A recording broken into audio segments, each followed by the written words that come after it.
Hey downtown van. Hey downtown van. Hey downtown van. Hey downtown van. Hey downtown van. Hey downtown van. You're listening to Hey Downtown Van, hosted by the Downtown Vancouver BIA. Hey Downtown Van, welcome back to another episode of the podcast. I'm your host, Sofia Laratta, and today's guest is Chef Rob Feenie. Chef Rob is an award-winning Canadian chef, cookbook author, and Iron Chef champion. A longtime Food Network personality, he's worked with some of the world's top chefs and led acclaimed restaurants like Lumiere and Feenie's. Now at the helm of Le Crocodile by Rob Feenie, he continues to shape Vancouver's culinary scene with creativity and passion. We really hope you enjoyed today's episode, and let's get into it.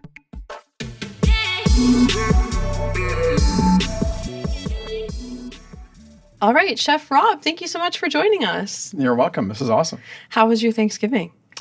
It was very, my son's in Japan, so he's enjoying Japan for a Lovely. month. My two daughters worked on Sunday, so we just we're in Vancouver, so we went for dim sum. Oh, that's fun. It was awesome. I was going to say, I feel like your Thanksgivings at home would be like amazing. We're my kid. My kids are easy going. They kind of like a little bit. They loved it. That's great. Yeah. So but that doesn't mean to say we don't have turkey.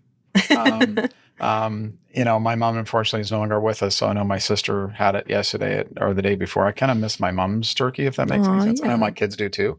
So, but we'll have it at some point, probably closer to Christmas. But Yeah. yeah, it's my kids eat everything. They were happy having dim sum. So. Oh, yeah. Dim sum sounds amazing. I would love that too. So let's start at the beginning. Sure. What first drew you to the culinary world? Oh my God. I kind of think it takes me back. I'm born and raised in Vancouver, right? So, and my parents, oddly enough, where we are right now, if you go up to where the old BC Hydro building is in Broad, right on the corner from Le Crocodile, that used to be a house. That was my dad's house. No that way. He lived in when he was 3 or 4. And anyways, so my dad was literally right downtown. So was my mom. Well, my dad was born in Saskatchewan, but lived there. My mom was born in Kamloops, but they were raised in East Van. They went to Van Tech.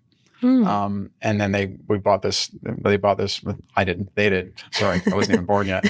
Bought this small house in Burnaby on the east side of Burnaby, and I grew up there. But my neighbors were from Osaka, Japan. Oh, cool. And so I started getting influenced. I was never really into food when I was a kid. I just liked to eat, right? So this is going to sound funny, but it's kind of what my son's going through now. But I was watching. I'd go over and watch Godzilla and have Japanese food like.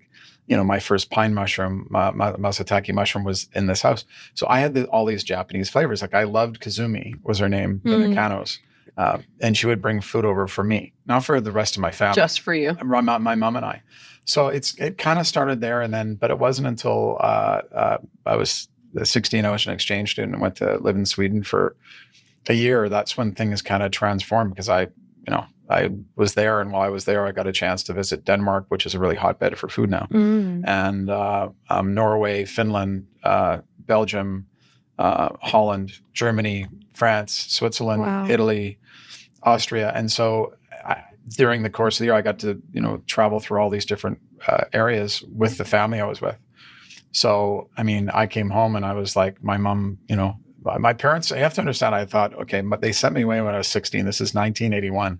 I'm like, how could I ever send my 16-year-old away now? I would never do it. You were right? so young. I know, but they let me do it. But I was a pretty outgoing person then. And so, I came back and I remember I was drinking espresso in the morning because in Europe, it's a big deal. So even in Scandinavia, so I was had all this strong coffee and I hate to say it, but I was trying to find the stuff that I was when I was in Sweden, but just even things the way I was eating breakfast. And so in high school, I went to Burnaby Central. So a lot of my friends, we did these progressive dinners and I started them. And so, Cute. And that was when I was in high school. So it was always in the back of my mind, something I wanted to do, but still not sure what my path would take me on at that point. But that's kind of where it started. I love that. So the exchange program really formed you as a young chef. That's great.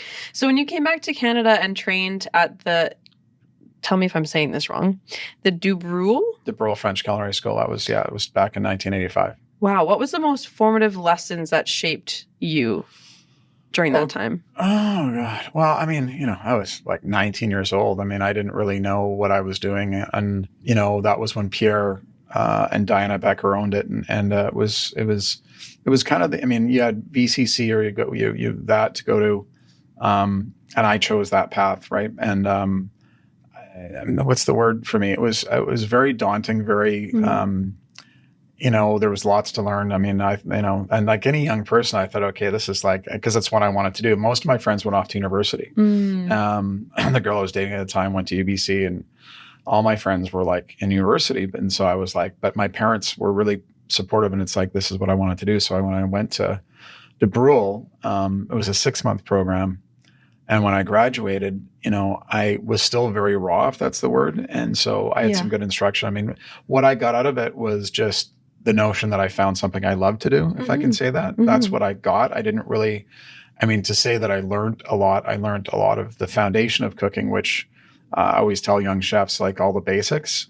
And then I continued to learn the basics. But then I got my first job was at the Café de Prix, which used to be open on Denman, which was where Michel Jacob, the former owner of Le Crocodile, that's where he worked as well. Oh, wow. So he had just opened up Le Croc at that point. So I was like, well, Le Croc had just opened. I was just starting my career as a chef at Café de Prix. So I think that in the beginning stages for me, I realized my true love of food. I mean, Granville Island was open at the time. So as I am, I'm going there today, but ooh, yay. I love it. I still am addicted, even though it's like, it just reminds me of why I do what I do. Right. Because, I know a lot of the purveyors down there, and that's not who we buy from the restaurant. We buy who they buy from. Right. So that's how, but yeah, I think that I got a really good taste of this is the industry I wanted to be in at a very young age. So I think if anything, De Brule gave me the tools to realize that this is what I wanted to do. Out of all the people that I graduated with, there's only 2 of us that are still cooking. Really? Mm-hmm. I've heard being a chef is a really tough job. Yeah, it was. My mom and dad were very good at allowing me to be who I wanted to be. And same with my other siblings. You've worked in some really iconic kitchens, like your current restaurant. Did you say Le Crocodile or Le Crocodile? Well, it depends. Okay, so in France, where Michel got the name of it, which we'll talk about, it was called Au Crocodile, right? And Michel called it Le Crocodile. Got it. So yeah, it's crocodile. Okay, Le Crocodile. Le Crocodile. In the French accent. Yes. And the Rimrock Cafe. Yes. Is that the one in Banff? No, Rimrock is, is there one in, no, the one that I worked at, the Rimrock Cafe, is in Whistler. Oh, cool. So Bob Dawson, Rolf Gunther, who owned it, they've sold it. But they're 2 iconic people. I was fortunate because one of the chefs I went to that taught me at culinary school. I was a year in working at the Café de Prix. Said these guys I know in Whistler, and this is like 1985. Wow. Are opening a restaurant, or 86 during Expo, are opening a restaurant in Whistler. And I'm like, okay. And so I remember I went up there and I met Rolf, and they had a place across the street called the Creekside. It was but I didn't know how iconic these 2 people were, because don't forget, Whistler was just starting to grow then. And Blackcomb was just starting to go up. The Fairmont hadn't even been built yet. And so I took the interview, and he hired me. I was like 20 years old. I was like, oh my God. It's like, okay. And I was like, this is like, I didn't know. And I, found a place in Whistler and moved up there. And they're still going. It's still considered one of the best restaurants up there. The 2 of them have become, they're very good friends of mine. As a matter of fact, I just golfed recently with Bob. But they've sold it all. But those guys, if you ask the locals, Rimrock was always their favorite, right? Wow. And I still think it's probably considered one of the best restaurants up there on a consistent basis. So I was very fortunate to go and work with 2 of the best people up there for 2 seasons. But I was a young chef. I should have stayed longer. And then I ended up coming back to Vancouver and worked with a chef at this place called the Cherrystone Cove, which was one of the hottest restaurants in the city at the time. And then with a guy by the name of Mark Petoskey, and Mark was just kind of way out there, and then I took a break. Like you were talking earlier about how difficult the business can be, and I was like, do I really want to do this? And I was bike racing and doing triathlons and all this kind of stuff for about a year and a half. So I just stopped cooking altogether, but I couldn't stop, so I ended up going back. So anyways, but the Rimrock was definitely, the Café de Paris was great because it was an iconic French bistro. A lot of the regulars from the Croc that I know, actually Peter Dixon has become a good friend of mine, and Madge.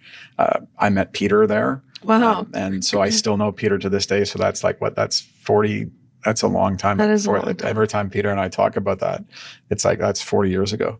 John Blakely, who owned Pastis. John used to work there, right? Who became kind of the maitre d' at Le Croc, and he worked at the Dive at the Mat, and then he opened up Pastis. So John's like almost like family to me. So I met John back at that time. So yeah, there was a lot of really good notes going back to the beginning of my career. That's amazing. It's interesting that one of those early kitchens was Le Croc, as you say, and it's now come really full circle for you. How did it feel to take over Le Crocodile, a place where you once cooked under your mentor, Chef Michael Jacob? That must have been really cool. I remember going and applying for the job with Michelle in 1991 at the old Le Crocodile on Thurlow. And, and then when he hired me, I mean, I was kind of, so I had spent 4 years there, and then I went off to France, which we can talk about a bit because I was the only one that's worked at the original Le Crocodile. Oh wow, the 3-star. Did a stage there. Yeah, I mean, and Michelle's the godfather of my daughter, so he's like family to me. But when I was working for him, and when I was a kid, it wasn't. In my mid-20s, he was my boss. Yeah, but he knew. I mean, I was like, I was this guy that grew up in Burnaby, there's some good people that came out of Burnaby. Michael Bublé, me, Michael J. Fox. Yeah, he was a mentor of mine, and I was in love with French food, and so over the years, I had my restaurants Lumiere and Feenie's, and then I did my stint with Cactus, which was amazing as well. Mm-hmm. And Michelle and I were always tight during that time. We did a lot of things. We've traveled together. We maintained a very close friendship. So he he was like, he talked to me about buying it, and then it seemed like the natural fit for him because, you have to understand, Michelle, not too many restaurants have been open for 41 years in this country or in North America for that matter. And Michelle was felt that would be the best person to pass it on to me was me because of I met his father very briefly. I knew his mother quite well, his family. I worked with the chef that trained him in Alsace. Wow. I worked with Emile Young, who was his idol as a kid growing up. That's why he called the restaurant Le Crocodile. Right. Because the original one, Old Crocodile, was in Strasbourg in Alsace. And I had a lot of the winemakers there I met, and Jean-Georges Van der Ricken, for example, I met as a result of that. We became good friends. So yeah, there was a real connection, and that's why he felt it was only, I never really meant to leave Lumiere and Feenie's. Unfortunately, it was, an odd situation at the time with my partner at the time. But so I never really meant to leave there. But at the end of the day, Lumiere and Feenie's would have probably still been open. But he knew that I wanted to get back in, even when I was working for Cactus. That whole time, Cactus was very much aware that I wanted to go back and do my own thing. Interesting. So, and they're super supportive of me now as well, doing this. And so, yeah, it just seemed like the natural fit. Well, I love Cactus Club. I was there yesterday. Big plug. It's like one of my favorite places in the city. It's so great. Yeah, it's a great company. So when you took over, what was your vision for the restaurant? That's a tough question.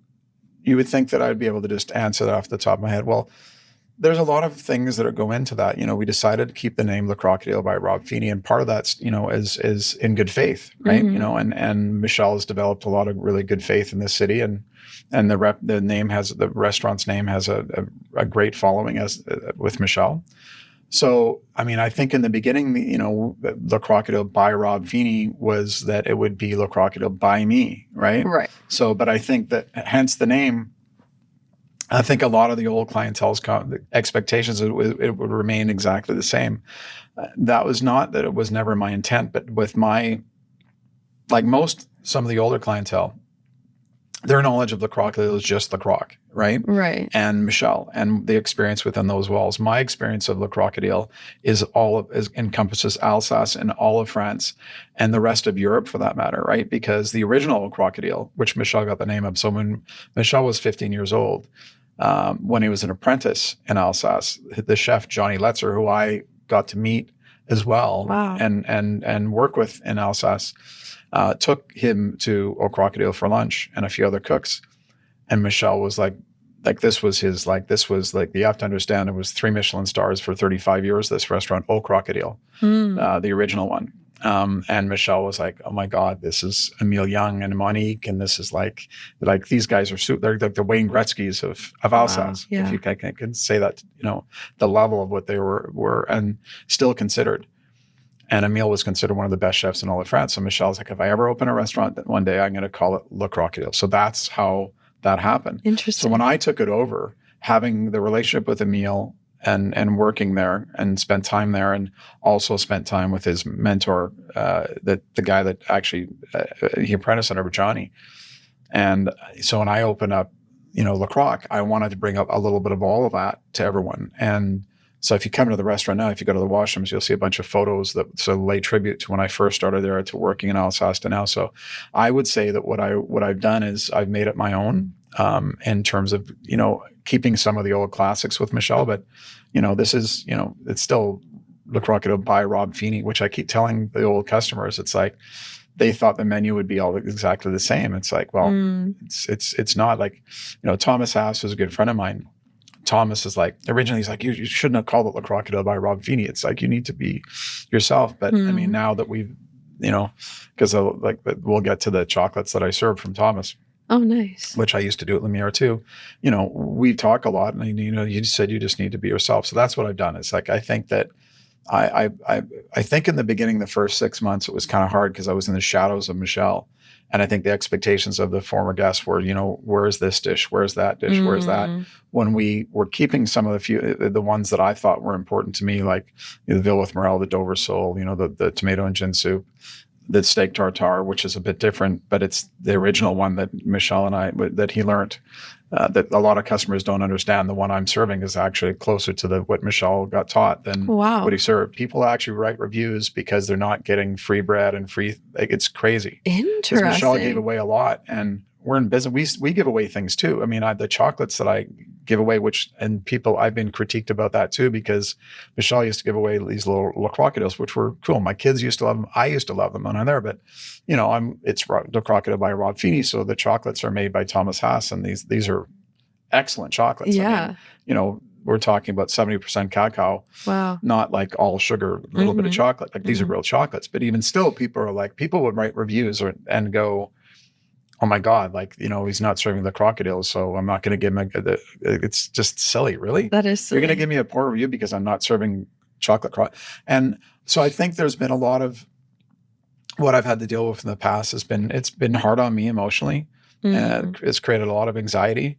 But I think we just want to be our own place, but also acknowledging the past. I think we've been able to do both. And I just recently did a dinner with Danielle Ballud in Toronto, and Daniel was saying, why don't you just, when you do the menu, why don't you just, feature, have a side of the menu that's like Crocodile Classics and pay tribute to Michelle. So I'm working on that right now so that people know that I care very much about the past and what Michelle did, but we're moving forward here. Totally. Paul Bocuse, for example, who is probably one of the most well-known, if not the most well-known chef of all of France.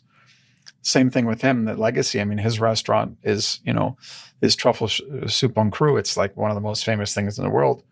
But the chefs there are now in his legacy. And I was just talking to some people in France, and they're starting to move into their own direction too, but still paying tribute to Paul, because how can you not? Yeah. It's an amazing restaurant in Lyon. This is not quite the same thing, but Michelle and I are very different people. And, I've got some Japanese influences on the menu, but people don't understand, the old clientele don't get, well, Emile Young, who Michelle named the restaurant after, would always have a few Japanese cooks in his kitchen. Oh. It was very common for a 3-star restaurant. And he'd also have Japanese influence on his menu. Interesting. So I'm not doing anything different than the original El Crocodile. So if people knew and did the research, they know that this is not fusion. This is definitely paying tribute to the name Le Crocodile, the original one, as well as Michelle. Michelle is a very classically trained chef. He thickened all his sauces with beurre which is butter and flour mixture. I don't do that. And the irony is I spent a lot of time with Francois at Le Crocodile in Alsace. Oh, no way. Who was considered one of the best sauciers in all of France. And when I came back in 1995, when I was doing my stage in France, I was at the Crocodile still. Michelle was letting me work during the day while I was getting ready to open Lumiere at nighttime. And I remember coming back and I started to change some things at the Crocodile. And Michelle was like, chef was like, Rob, when you open your own restaurant, you do your things out here. I do it like this. So I've gone back to do things not my way, but the way that the chef he enamored. And plus anyone that's gluten-free now can have all the sauces because there's no more gluten in the sauces. Yeah. And also I think people need to remember, like, this is your restaurant now. Change is good. Yeah. It's been hard. Like even the bread Michelle gave away. I get my bread from Small Victory that is one of the best bakeries in the city. The family is fantastic. We're the only ones they sell wholesale to. They make their bread every morning. Wow. It's milled. They mill their own flour. It's 2 Parisian bakers. We pick it up just like you're in France. But like I always ask people the question, why are we paying? It's like when you're on the streets of Paris, they just hand you a baguette. I don't know. Last time I was in Paris, I have to pay for it. Right. So excuse me. But like, if I'm going to go out of my way to get this bread for you, it's not expensive. The butter is from Prince Edward Island in Canada. Wow. It's Canadian butter. It's lightly fermented, which is the way butter is supposed to be made. Like they do it in France. It's beautiful butter from Canada. And that's frustrating for me when I actually am going the extra mile to give you a better product, but you want it for free. It's a tough one for us to swallow, but like I'm in business, doing the best I can to take care of people. Yeah. Well, and that's all that you can do is do your best. But people do need to realize that bad reviews can really hurt a business. I don't understand how someone can write a review and go, it wasn't a good experience because I didn't get the chocolate crocodiles. Come on. I know. Give yourself a head shake. It's crazy. I'm a fitness instructor, and some people will give bad reviews just literally for no reason because they're having a bad day. So it's not you know? It's the interesting thing is when I had Lumiere and Feenie's, a lot of this stuff wasn't around. And you have all of these people that want to give their own, but listen, I think that in life, I've always felt that food is subjective. People are allowed to give reviews, but there's sometimes they go too far. Yeah, 100% agree. Negativity aside, what's been the good responses from your guests? Oh my God. I think that, because I renovated the room, I think people love that's the one positive thing we're getting is people love the update on the room. They love the update on the bar. I mean, it was, Michelle renovated the restaurant, or he opened the restaurant in 1991. So it really nothing's been done since 1991. The bathrooms were redone. So I think it needed it anyways. And I think my architect, David Hepworth, who designed Lumiere and Feenie's with me, I remember when we walked in and it was like, Michelle was expecting just because, the restaurant meant so much to him. Like, here's the keys, just reopen it the same way. But I think that, like David said, it won't be Le Crocodile by Rob Feenie if it's the same look. So that was one of the first things we needed. We needed. The back bar needed to had some work that needed to be done anyway. So I think the people love the room. That's been the biggest win is that the room is better feel. And the food's just lighter. The one thing people are noticing my food is lighter, right? Lumiere, I picked the name Lumiere for a lot of different reasons, but the lightness and airiness of, even though it's the Lumiere meant light, the first people that invented black and white photography, the Lumiere brothers. But that's when Ken Way, my original partner, we opened Lumiere. That's what we wanted. And I wanted a lighter form of French cooking, which is in France. So What I'm serving at Le Crocodile is what I've been taught over the years by many mentors. That I worked with. I've managed to meet the great Joël Béchamp. I've met, Alain Ducasse. I've met, Emile Young, obviously, who was considered, that was Michelle's guy. And Jean-Georges Vonderick and Thomas Keller's a good friend of mine, Daniel Baloud. And the list goes on of all the great French chefs, and these guys were all brilliant in what they did, and what I've learned from them. Like like a guy like Joël Robuchon is no longer with us, who was considered like the pinnacle of all chefs in France, along with Alain Ducasse, said to me at one point when I met him, he says, Rob, perfection is impossible, excellence isn't. And so that's my, what I strive for in the restaurant today is to get that. So I think people are just seeing a little bit of me in this restaurant now, which is what it's supposed to be. Yeah. They're seeing this lighter fare and some Japanese influences, which I don't feel, again, over the years, Michelin restaurants, you listen to Anthony Bourdain, one of the greatest cities in the world where my son is right now is Tokyo. And Japan is phenomenal. And French chefs love Japanese food and some of the Japanese techniques. And they've introduced this in these kitchens. Paul Bocuse as well, Joël Robuchon, Alain Ducasse, they all have. So why shouldn't I? I'm just going based on, and that's kind of that's that's a little bit of the difference in what I do is and I know someone said it's two fusion. It's not, if they did their research, right, they realize it's not fusion. It's very much part of France. Yeah. It still is. And as long as it's done in microdoses and it's not like done in a place where it's too far fetched, our menu is, I still consider it very French with a few Japanese influences, which part and parcel go in place to the original Crocodile. So and I tell people that it's paying tribute to the original. I haven't been able to go yet, but my coworkers made a video for Le Crocodile for the lunch special recently, and they said it was just amazing. So I will definitely be there for dinner soon. So looking back at your career so far, what are 3 key lessons you've learned in cooking, leadership, or life in general? Well, there's a term for me, I've learned, people laugh that know me from my past, but being humble is really important. And it's not, and I think that a lot of young chefs don't necessarily know that. I was one of them. I think I allowed my head to get to me. And I think being humble is really important. Being smart as a business owner and being hungry. I think having all of those 3 things in place, those are 3 lessons I've really learned. I think also not being too hard on yourself, which I used to always be. And like, for example, with the reviews, I mean, I was like, I get down on the reviews and I think, oh my God, I'm not good enough. And then I think allowing yourself to just, allow people to speak their mind and don't let it get to you. Yes. I think that's something I'm learning with social media is there's been some pretty harsh ones and I take them personally. And I've got to let that go, but because I care about my customers. I think it's also what I learned too is that I have a story I'll tell you really quickly. If anyone remembers watching My Best Friend's Wedding, the movie, and the beginning scene when Julia Roberts was a food critic, she was, because I was actually in Chicago at the time when the movie was being filmed with my late friend, Charlie Trotter. And I remember they filmed it in the kitchen, but there was a scene, that one scene where, Garamond, who was the chef de cuisine, was in the shot. Garamond ran the kitchen there. And also Matthias Merges is a good friend of mine, the two kind of chef de cuisines. And so I was at a dinner there one night, back in 1996 in Chicago, and it was, some Emeril Lagasse was there. It was oh my God, back throwback. Back when, Charlie was considered one of the best chefs in the States and one of the best chefs in the world. And this food, I remember that night, it was just like mesmerizing. And it was about 1 or 2 in the morning, and I was on my way back to the hotel. I was on a 7 a.m. flight back to Vancouver. And I go back into the kitchen. They're still cleaning the kitchen. It's Saturday night, and I had been working there, doing not really a stage, but helping Charlie out. So I'd been there since 9 in the morning. So this is 2 in the morning now. Wow. But I'd had a chance to sit down and have this amazing dinner for 14 people that he made, which is just, I have the menu in my house. Oh, nice. And I remember going in, and Garamond, this guy that was in My Best Friend's Wedding, but he was the chef de cuisine too. I go in, he's got like this dirty jacket. They're cleaning the stove, and he comes up to me, goes, "Chef, how you doing?" And I said, "Amazing. I just wanted to say thank you." And he's cleaning. He's like, "How was your experience?" Honestly, I said, this is a night I'll never forget. And he goes, "That's what this is all about."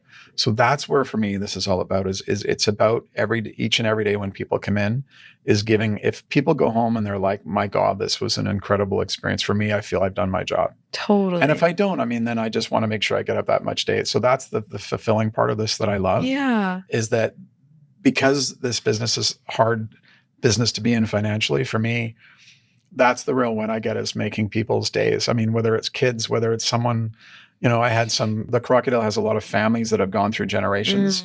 And I had a family, and just last week they were celebrating their father's 80th birthday. Oh. And the only place they come to the Croc, and it was a very special night for them. Those things mean a lot to me. Yes. It's the experiences that people have that mean a lot to me. And I think that, getting back to what I used to do before is important for. It makes, and I tell this to a lot of the young chefs I work in, and I tell them stories. It's like, you work the hours, you do the work, but it's the fulfillment that people get on the other side you don't necessarily always see. That's the part for me that I love the most. I love that. That's so beautiful. So is that what keeps you inspired still and motivated in the kitchen, or what really is it that keeps you motivated all these years? Oh God, that's a loaded question. Well, a lot of people ask about the awards like Michelin, right? And I know Michelle, And, they just came through and Michelin was just there and we didn't really get acknowledged of any kind. Really? Which I thought was interesting. But I think my team was kind of let down, but I mean, I'm not there to be that person that says I'm not one of the judges.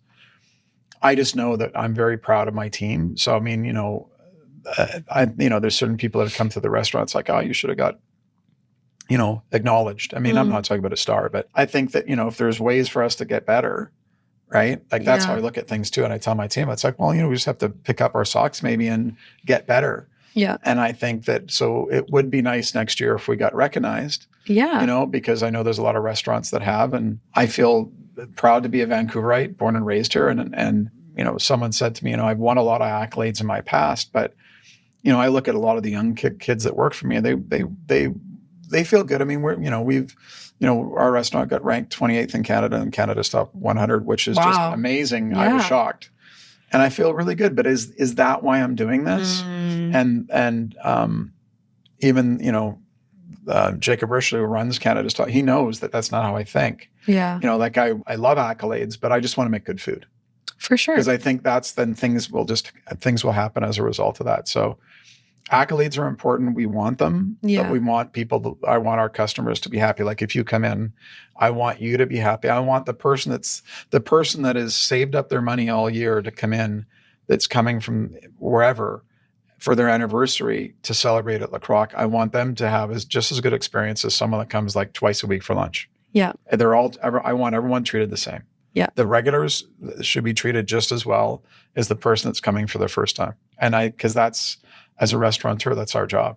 Yeah. Right. I mean, Patrick O'Connell, a good friend of mine that runs the NLO Washington, a 3-star in Washington, D.C., he always said, when the people come to my inn, we feel them. If there are 4 or 5, our job is to get them at a 10. I kind of feel the same way if people are coming in and they're just adjusting. Our role during the night is to get them to go up to a 10 by the time they leave. But it's a hard business to do that in, because everyone has different palates. As we know, even with what I'm doing, everyone has different opinions. But myself and my partners, I think we're pretty happy with how things have gone so far.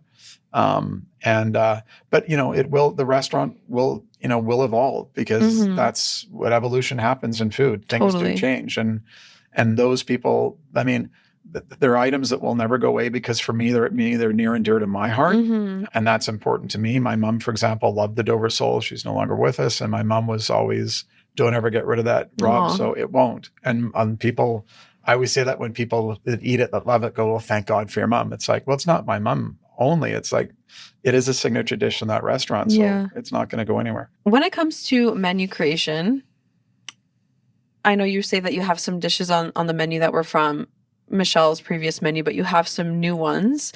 Where do your ideas come from? And it doesn't even have to be about Le Crocodile specifically, but where do you get your inspiration from? Well, I mean, the Japanese side of things. I mean, everywhere. I mean, this is the thing again with Instagram and everything else. I'm on my phone, not in the car, but a lot. A lot. Same. Like I mean, today, like and I'm constantly thinking. It's funny. I was just interviewing someone for a position in my restaurant, and I've got asked the most interesting question I was ever asked. You just asked it kind of again, like, how do you come up with and how do you create dishes? And I'm like any chef at my level, it's like, I've got ADHD. It's hard to focus. I get massive anxiety. Really? And it's because of how I think, because my mind is constantly going. So, I believe in the term Kaizen, which is continual improvement, which is a great term to use, because I believe that you need to constantly make things better. So I work with a lot of local purveyors, right? So, which is something that, I did when I was at Lumiere, and, people like John Bishop and myself, that was a big part of what I used to do. And so I really believe I was, Milan, for example, from Stony Paradise was on my cooking show in 2000. No one even knew who Milan was. Now all the new chefs want to buy tomatoes from Milan.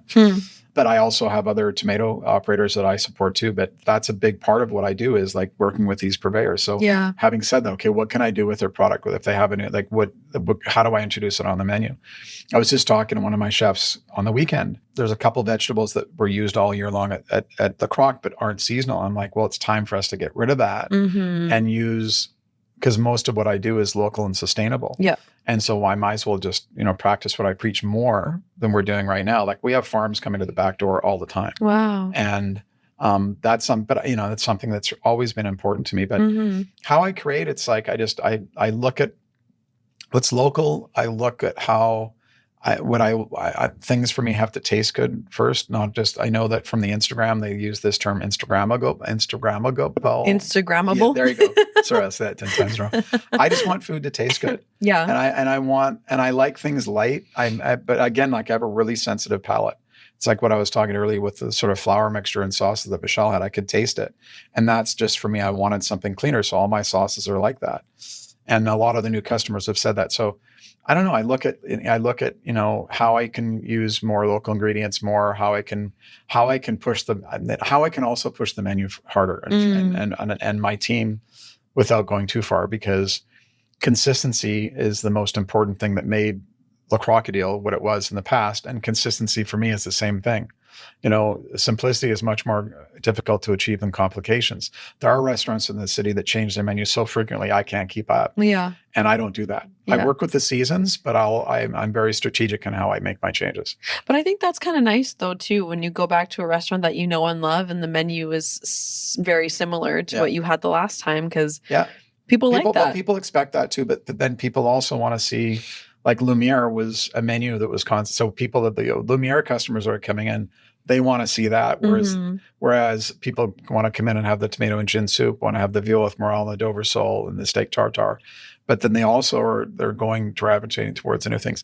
So my next question for you was actually going to be about the sustainability and the local sourcing. Yeah. So it's really huge right now, especially in Vancouver. I feel like there's a lot of restaurants that do that. What does it mean to you, and how do you use it in your restaurant? The way I buy a product every day in my house, right? Like, I live, like I told you earlier, I live in White Rock. I live right around a lot of farms. And Natty from Hazelmere Organic Farms is literally like, I could go take a drive or on my bike and I'm at her farm in 10 minutes. There's a farmer's market just around the corner from me. So, how I buy at home is how I like to buy. So everyone has to understand, this is not something I'm doing for show. And I think some chefs do, no offense. But sustainability and supporting local has always been a big thing. Like Susan from Glorious Garnish is a big shout out to her, who really was amongst, someone that really got the organic. I don't think I use the word proper, right? Just the way things are supposed to be done properly. Susan has always done great things with her farm, and also supporting everyone around her. And that's how I think. And she taught me well in that we need to support one another. So Northon Farms, who we use up in Pemberton, they have amazing products. Viv Farm, this young couple in Delta, they just amazing product. Wow. And I think that's what I love is I love I love supporting people and putting things on a plate and talking about it, because for me it's important. And that's not so much about sustainable; it's about doing things right. Yeah. Like even when I'm buying, there's a farm down where I buy product with, I might even be there tomorrow morning. That's only open till the end of October, November, and everything from the farm is sold in this one place. And I go there to buy stuff for my house. So the sustainability is important because it's about whether it's fish in terms of sustainability or produce and using local. I use foie gras from Quebec, but Cool. My beef is from Alberta, my veal is from Alberta. The fish is sable fish, which we all know is local, is something for me that's really important. There are a few imported products here and there, but very minor. When I say majority of the stuff on my menu, 90%. The Dover sole is, unfortunately, it is imported. When I say unfortunately, I'd love to be able to have something local, but again, that's my customers placing the demand on that. And as much as I would like to serve local sole, which I love to, there's a big difference between the local sole and that sole. So that's one that's a hard one, but there are plenty of other items that I can put on there, like, albacore tuna, which I love. There's a beautiful product that I'm just working on in the next little while to put back on the menu. That's there. But yeah, the importance of sustainability for me is it dictates, for me personally, I don't care about what anyone else does in terms of how they want it on a restaurant, what they're doing, that I care that we all support it. That's the big thing. Yeah. But for me, it's about, how it tastes on the plate, because again, like I said, my palate can differentiate things. And that's, you asked me why I got into cooking. My mom always said that there's something that I was given. I believe it was a gift I was given. Like, I couldn't, as much as I wanted to be a professional hockey player, that never worked out. But I think I was gifted with this palate, and it's incredible. It's crazy how sensitive it is. That is really cool, because I probably wouldn't be able to tell the difference between a flour sauce and a non-flour sauce. Well, Alain Pissard, who runs a restaurant called Auberge in Paris, if you ever seen him on the chef's table, I did a dinner with him. I did 2 dinners with him here in Vancouver. Cool. And like he did this dish with a beet that I've done for my guests every now and then. It's just like a beet cooked in a salt crust that you did for fish. Yeah. And it was just a beet with like beurre which is like just butter and aged balsamic. That's it. A beet. But he would go out and have, I guess, a celeriac and grown 2 different ways, and you taste the difference. That's how defining he is with food. And I did a dinner with the late Santi Santamaria, who had a Michelin 3 stars in San Sebastian, Spain. I did a dinner with him at Le Croc back in the day that Pino Posterato did with me, Thomas Haas, and some say that it was one of the best dinners I've ever been a part of, not because of our food, because he spent days finding his food here. That's so cool. And that's what it's all about. Right? Yeah. So, and finding the right flavors of things. And yeah, that's what, and whether it's potato or whether it's, carrots taste differently, it all tastes different, like organic, like really good celery to regular celery. There's a difference in how that tastes. Yeah. Because I do celery juice every morning, so I know. Nice. Remember during COVID when celery was just like, you couldn't get it because everyone was doing celery juice? Yeah. What a time to be alive.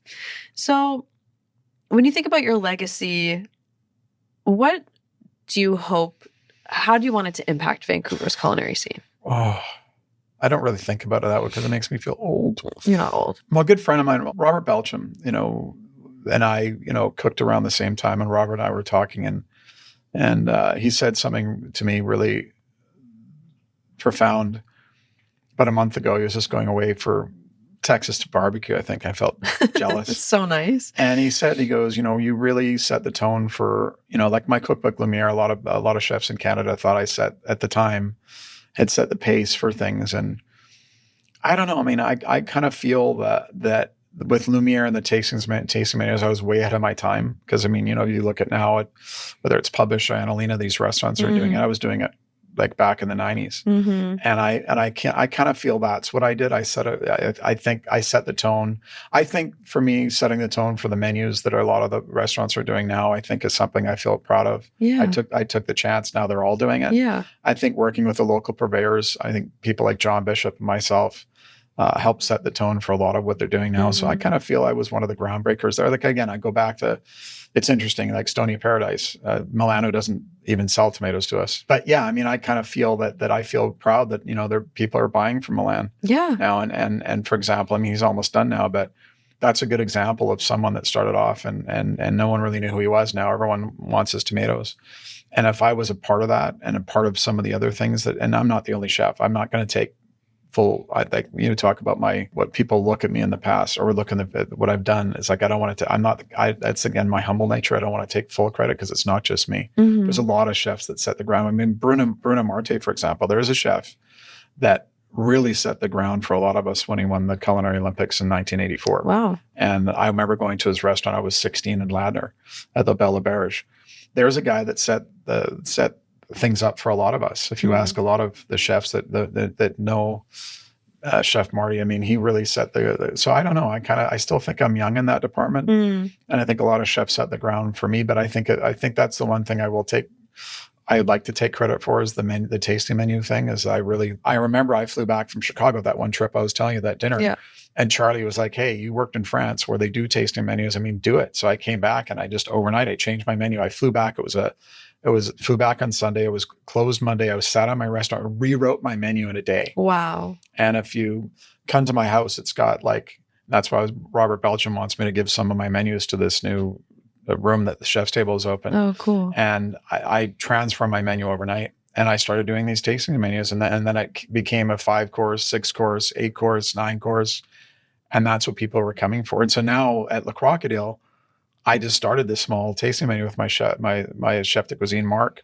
And it's become so popular now. It's like half of what I sell. It's really cool. Oh, do you do that all year round? Yep. The tasting menu? But I won't. But the thing is, I've recognized that as much as that's all I want to do, Yeah. then I won't allow people to come and have the steak tartare and the dill risotto and all of the Right. crocodile things. So all you're the crocodile people that think I don't think about you. I could do menus only, but I'm not doing that because I also want to pay tribute to the past. Yeah, absolutely. So what's next for your restaurant and for you personally? You've done so much already. I go back to when Robert and I were talking, it made me think. It's like I feel I have 3 amazing kids that I love to death. They're my ex-wife and I. I'm sure you're sure Michelle and I. We're very proud of all 3 of them. So that's if I look at my life right now, those are the 3 things that I'm the most proud of for sure. And then I look at my 2 daughters are working at Cactus. Amazing. And they were talking about it yesterday because we had dim sum together. It was so cool to see. And I was like, and my ex-wife were talking about Jordan, my oldest daughter, maybe working with me because everyone always, is everyone following your footsteps. My son's going to UBC next year. My daughter wants to go to school. But my middle daughter, I've always felt this with her that might be something she can do. So when I look at my future, if I could pass that on to her, and I think I will, that'd be the coolest thing in the world. Yeah. So I think that's going to happen, and I can feel it. And and the fact that she's loving it. Mm-hmm. And I told her yesterday, and she was really quiet, first time ever. If Jordan watches this, she's going to my dad. That's not what I said, but. I said, hey, listen, and when you get enough experience, you want to come work for your dad. It's like, you can. And she didn't say anything. Aww. So there's hope. But yeah, I think if anything else, I want to pass it down to one of my kids. Yeah. I'm 60 years old now. I mean, I don't know, I'm trying to stay in shape and every day, as health and taking care of yourself and wellness is important at any age. Absolutely. And that's something I want to continue to do. So, I mean, let me put it this way. Le Crocodile's been open for 41 years. If I can keep it going with myself as long as I can, then pass it on to my kids down the road to keep it going. I mean, that would be amazing. A true legacy. So we'll see. I mean, right now I take things day by day. Yeah. I don't live like a monk, but I think like a monk. I know that sounds weird, but I don't look at yesterday. I don't look like it tomorrow. I look at today. Yeah. So if I can get through today the best way I can with Le Croc and just make it the best I can be, that's what's important. And in terms of the future, which I don't look at too much, that'll come. But I think if anything else, that's what I'd love to do is just keep this restaurant going for as long as we can. Well, I hope you can. And I hope your daughter does eventually take it over because that would be so cool. Well, I don't know if taking it over is the right word. We'll see. But at least working with me is something I would love for her to do. And I think it's good. For the 2 of us that clash the most, which we do, and as my ex-wife said, like she's just like me. That's and funny. She is. We're like this. I think it might happen. So we'll see. I love that. Fingers crossed. Yeah. If you could give young chefs one piece of advice to close out this podcast, what would you say to them? There's one thing. There's so many. It's something I went through. So this is what I could say is that in the cooking world, and if I can just talk about it, you learn the basics right here. And then you go through this evolution of learning how to be different.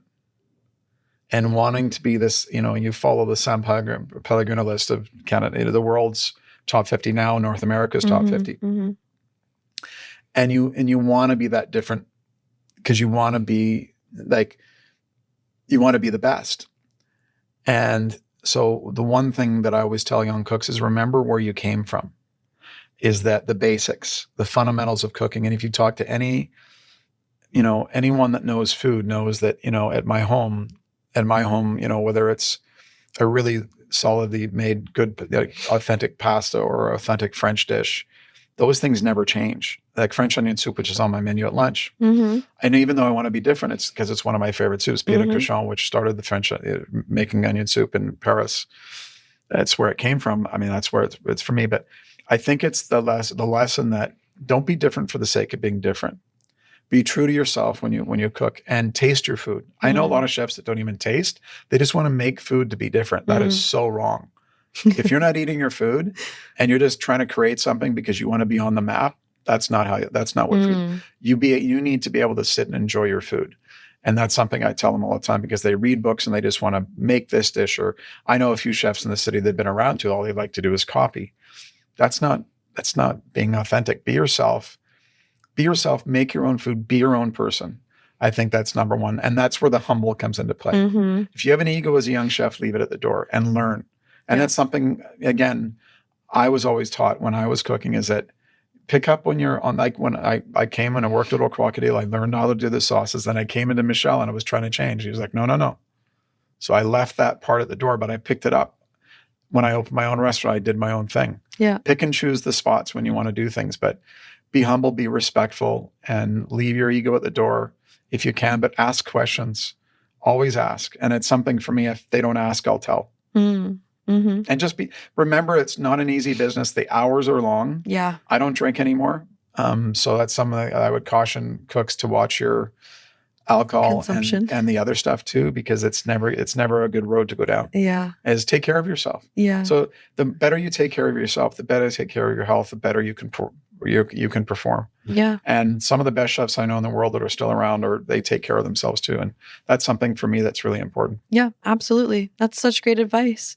Well, where can they find Le Crocodile? Where can the people find you? It's 909 Smythe. So if you're going up Burrard Street and you're hitting just past the Sun Place Hotel, it's right. If you're at the Scotiabank Theaters, it's just keep going straight. It's right by IGA.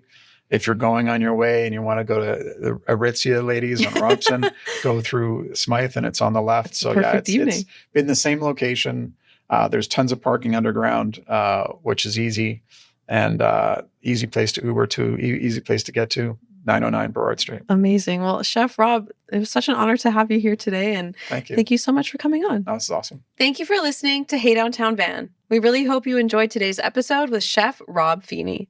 If you would like to learn more about our organization and all that we do, you can visit our website, dtvan.ca, or follow along with the podcast at Hey Downtown Van.